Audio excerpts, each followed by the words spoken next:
क्या हुआ जब ईडी के अधिकारियों से ममता की पुलिस ने पूछताछ करनी शुरू की? क्या हो गया जब ईडी के अधिकारी ममता बनर्जी पर आरोप लगाते हुए सीधे पहुंच गए हाई कोर्ट? आज कोलकाता में जबरदस्त हाई वोल्टेज ड्रामा हुआ है। इतना बड़ा ड्रामा जो पूरे के पूरे पश्चिम बंगाल के चुनाव में उसकी आहट, उसकी छाप देखने को मिलेगी। हुआ ये दोस्तों कि कोल स्मगलिंग केस से जुड़े हुए एक मामले को लेकर आईपैक नाम के कंसल्टेंसी फर्म के मालिक के घर में और उनके दफ्तर में आज सुबह सुबह तड़के दिल्ली की एक ईडी की टीम ने छापेमारी शुरू की। लेकिन उसके बाद जो हुआ वो ज्यादा दिलचस्प था, क्योंकि उसके बाद ईडी के अधिकारी जो छापेमारी करने पहुंचे थे उनसे पूछताछ करने पहुंच गई ममता बनर्जी की पुलिस, और तो और खुद ममता बनर्जी भी वहां पहुंच गई। अगर आप विस्तार से चाहें तो मेरा ये वीडियो जरूर देखिएगा, जो तुरंत घटना के मैंने सबसे पहले आपके सामने रखा था। लेकिन इस वीडियो में आपको मैं बताऊंगी कि इसके बाद क्या हुआ, पुलिस और ईडी के अधिकारियों का कैसे आमना सामना हो गया, और तो और वो ईडी के अधिकारी जिनसे सारे विपक्षी दल थर थर कांप रहे हैं आजकल, उन ईडी के अधिकारियों को हाई कोर्ट जाना पड़ गया। जी हाँ दोस्तों, हाई कोर्ट में ईडी चली गई है ममता बनर्जी के खिलाफ, ये कहते हुए कि ममता बनर्जी जो है सबूतों के साथ छेड़छाड़ कर रही हैं। आज कोलकाता में किस तरह से ईडी और कोलकाता की पुलिस आमने सामने हुई वो मैं आपको बताती हूँ। दोस्तों जैसा कि मैं आपको बता चुकी हूँ, पुराने केस में प्रतीक जैन जिनकी कंपनी है आईपैक, उनके घर और दफ्तर में आज सुबह ईडी छापेमारी करने पहुंची। तो एक्चुअली में आईपैक कंपनी ममता बनर्जी के लिए बहुत इंपॉर्टेंट है, क्योंकि ममता बनर्जी अभी जो चुनाव लड़ रही है, टीएमसी जो चुनाव लड़ रही है, उसका पूरा कंसल्टेंसी का काम आईपैक कंपनी देख रही है। अच्छा, दिलचस्प ये है कि आजकल हर राजनीतिक दल कोई ना कोई कंसल्टेंसी फर्म हायर करता है, तो उस फर्म के पास पार्टी के सारे इंपॉर्टेंट दस्तावेज हैं। किसका टिकट कट सकता है, किसको टिकट मिल सकता है, क्या रणनीति है, किस तरह से चुनाव में गोलबंदी की जाएगी। भाई इतने सेंसिटिव डेटा है ना किसी पार्टी के पास चुनाव से पहले। लेकिन जब आप उसके घर और दफ्तर में छापा मार देंगे जहां पर एक पार्टी का डेटा रखा हुआ है, तो जाहिर तौर पर एक ऐसी स्थिति में आ गई ममता बनर्जी, जो इमरजेंसी सिचुएशन थी उनके लिए। ममता बनर्जी तो वहां पहुंची ईडी के अधिकारियों के सामने। उन्होंने वहां से बाकायदा दस्तावेज उठा लिए, बाहर आकर मीडिया से बात की। उनके हाथ में देखिए एक हरी फाइल भी है। सुनने में आ रहा है कि ये हरी फाइल जिसमें बड़े इंपॉर्टेंट डॉक्यूमेंट्स थे जो ममता बनर्जी अपने साथ ले गई। अच्छा, हाई वोल्टेज ड्रामा देखिए, ईडी के अधिकारियों की मौजूदगी में ये सब कुछ हो रहा था। ममता बनर्जी के अधिकारी घुसे, वहां पर फाइलें उठाई और ले गए। लेकिन दिलचस्प ये है दोस्तों कि इस बीच ममता बनर्जी की पुलिस और ईडी के अधिकारी भी आमने सामने हो गए। हिंदुस्तान की इस खबर के मुताबिक एक वक्त ऐसा भी आया दोस्तों जब प्रवर्तन निदेशालय यानी कि ईडी के अधिकारी और कोलकाता की पुलिस के बीच आमना सामना हो गया। सर्च के दौरान साउथ कोलकाता के डिप्टी कमिश्नर मौके पर पहुंचे और ईडी के अधिकारियों से उनकी पहचान पूछनी शुरू कर दी। और कोलकाता के कमिश्नर भी कई पुलिस अधिकारियों के साथ यहां पर मौके पर पहुंचे। उनसे बातचीत में ईडी के अधिकारियों ने अपनी पहचान बताई।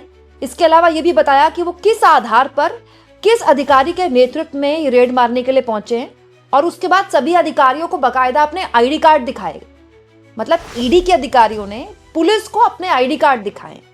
पुलिस ने उनसे पूछताछ करनी शुरू कर दी कि आप यहाँ किस आधार पर आए हैं, किस केस की जांच के लिए आए हैं। ये भी बड़ा इंपॉर्टेंट है, आज से पहले कभी नहीं हुआ ये, आप देखिए। नहीं तो ईडी तो लगभग हर जगह जहां चुनाव होते हैं विपक्षी पार्टियों पर सक्रिय रहती हैं, उनके नेताओं पर सक्रिय रहती हैं। लेकिन ये बड़ा दिलचस्प है कि ममता बनर्जी ने अपनी पुलिस को आगे खड़ा कर दिया, ईडी के अधिकारियों को, और ममता बनर्जी खुद ही पहुंच गई वहां आईपैक के दफ्तर और दस्तावेज उठाकर ले गई। सबके सामने उठाकर ले गई, ऐसा कुछ नहीं है। कैमरे के आगे बाकायदा गाड़ी में दस्तावेज रखे दिखाई दिए हैं जिस ममता बनर्जी वहां पर ले जा रही है। और ममता बनर्जी भड़की भी कि कल को मैं बीजेपी के दफ्तर में घुस जाऊं तो, जब इन्हें पता है कि आईपैक को ही सारा काम दिया गया है पश्चिम बंगाल में ममता बनर्जी की पार्टी का, तो उनके दफ्तर में क्यों छापेमारी की जा रही है। पता नहीं कौन सा केस। ममता बनर्जी का आरोप है कि एक बेमतलब का अनर्गल आरोप लगाया जा रहा है कंपनी के मालिक पर, क्योंकि वो टीएमसी का काम देख रहा है। अच्छा, दिलचस्प ये भी है दोस्तों कि इससे पहले प्रशांत किशोर देश के अलग अलग राजनीतिक दलों को, जिनमें बीजेपी भी शामिल है, उनको अपनी कंसल्टेंसी सर्विसेज दे चुके हैं। सब लगभग, मतलब ममता बनर्जी को भी दे चुके हैं, नीतीश कुमार को भी दे चुके हैं। बीजेपी से तो खैर शुरुआत ही की थी उन्होंने, ठीक है, और कांग्रेस पार्टी से उनकी बातचीत एक दौर में चल रही थी। कभी आज तक आपने देखा प्रशांत किशोर पर कोई छापेमारी पड़ गई? कोई छापा पड़ा है प्रशांत किशोर पर? प्रशांत किशोर पर कोई छापा नहीं पड़ा। लेकिन दोस्तों प्रतीक जैन पर पड़ गया। और तो और इतना वहां ड्रामा क्रिएट हुआ कि जो ईडी के अधिकारी वो हाईकोर्ट चले गए यह आरोप लगाते हुए कि फॉरेंसिक जांच में जो दस्तावेज जरूरी थे ममता बनर्जी दरअसल वो दस्तावेज उठाकर ले गई अपने साथ और ममता बनर्जी ने ईडी के काम में बाधा डाली है। मामला इतना संगीन हो चुका है कि हो सकता है कि कल हाईकोर्ट में इस मामले में सुनवाई हो जाए, इसी संभावना है। मतलब हालत ये हो गई कि अखिलेश यादव ने मीडिया में लिख दिया कि बीजेपी की हार तय है, बीजेपी को ये समझ में आ गया कि उसकी हार तय है, इसीलिए टीएमसी की उस फर्म को निशाना बनाया जा रहा है जिसको पूरे कामकाज की, पूरे चुनाव की जिम्मेदारी ममता बनर्जी ने दी है। वहीं सुप्रीम कोर्ट के वरिष्ठ वकील और कांग्रेस के राज्यसभा सांसद अभिषेक मनु सिंघवी ने कहा, ईडी अब राजनीतिक सलाहकारों के ठिकानों पर भी छापे मार रही है क्योंकि ये तथ्यों, सच्चाई या विश्वसनीयता पर छापे मारने में विफल रही है।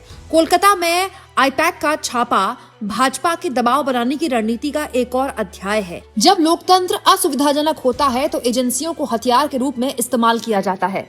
अब बड़ा सवाल ये है दोस्तों कि ये कैसे हो सकता है? भाई कोई भी फर्म किसी भी पार्टी का काम देख सकती है। क्या बीजेपी के पास ही सारा पैसा है? क्या बीजेपी ही है जो अलग अलग मैनेजमेंट कंपनीज को हायर कर सकती है? तो सब टीएमसी के नेता ये भी आरोप लगा रहे हैं कि प्रतीक जैन की कंपनी से जब तक टीएमसी ने, मतलब उनका कॉन्ट्रैक्ट नहीं हुआ था, टीएमसी ने अपना कामकाज प्रतीक जैन की कंपनी आईपैक को नहीं दिया था, तब तक कोई छापेमारी नहीं हो रही थी। छापेमारी हुई तब जब टीएमसी ने उनकी सर्विसेज लेनी शुरू कर दी। अब बड़ा सवाल यह है दोस्तों कि ये जो पूरा ड्रामा आज क्रिएट हुआ है, ये दोधारी तलवार है कि दोनों तरफ झुक सकती है। इसको बीजेपी अपनी तरह इस्तेमाल कर सकती है, जो कि कर भी रही है। बीजेपी ने इस पर ऑफिशियल स्टेटमेंट जारी किया है। बाकायदा बीजेपी के नेता प्रतिपक्ष शुभेंदु अधिकारी ने कहा है कि ये भाई ईडी के काम में आप बाधा क्यों डाल रहे हैं? और बात भी ठीक है, ईडी के अधिकारी कहीं छापेमारी देने आए हैं और मुख्यमंत्री वहां पहुंच जाएंगी तो वो तो ईडी के काम पे बाधा डालना है।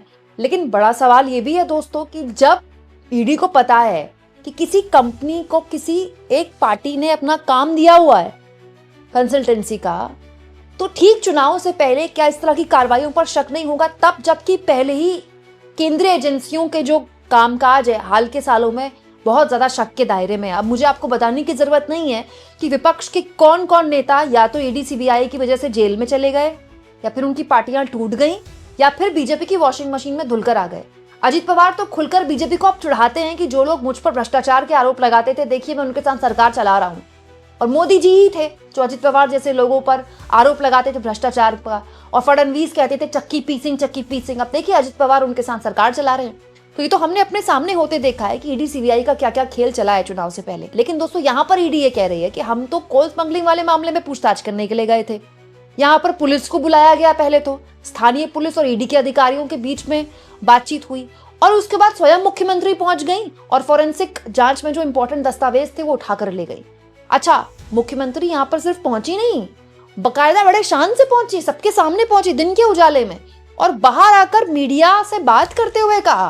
तो गृहमंत्री अमित शाह को नोटी गृहमंत्री कहते हुए बोला कि जो गृहमंत्री अपना काम तो ठीक से कर नहीं सकते, देश में जो हालात बने हुए आंतरिक सुरक्षा को लेकर, उसको लेकर उन्होंने निशाना पर लिया और यहाँ पर उस कंपनी को निशाने पर ले रहे हैं जो कि जिस पर मेरी जिम्मेदारी है। क्या बीजेपी ये जानना चाहती है कि टीएमसी किस तरह से चुनाव लड़ रही है?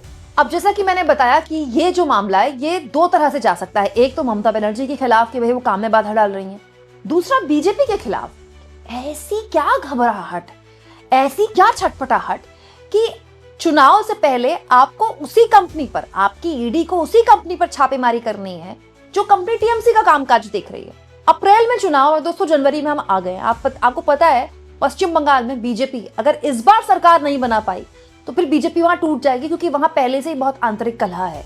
बीजेपी को हर हाल में साम दाम दंड भेद कैसे भी करके बंगाल में चुनाव जीतना है। और ऐसे में चुनाव से 3-4 महीने पहले अगर ईडी ऐसी किसी कंपनी पर छापेमारी करती है और वहां पुलिस से ईडी के अधिकारियों की बहस हो जाती है, ममता बनर्जी पहुंच जाती है, फाइलें उठाकर ले जाती है, ईडी अधिकारी पहुंच जाते हैं हाईकोर्ट, तो आप सोचिए कितना कुछ स्टेक पर लगा है पश्चिम बंगाल चुनाव में। आपको क्या लगता है? कमेंट बॉक्स में जरूर लिखें।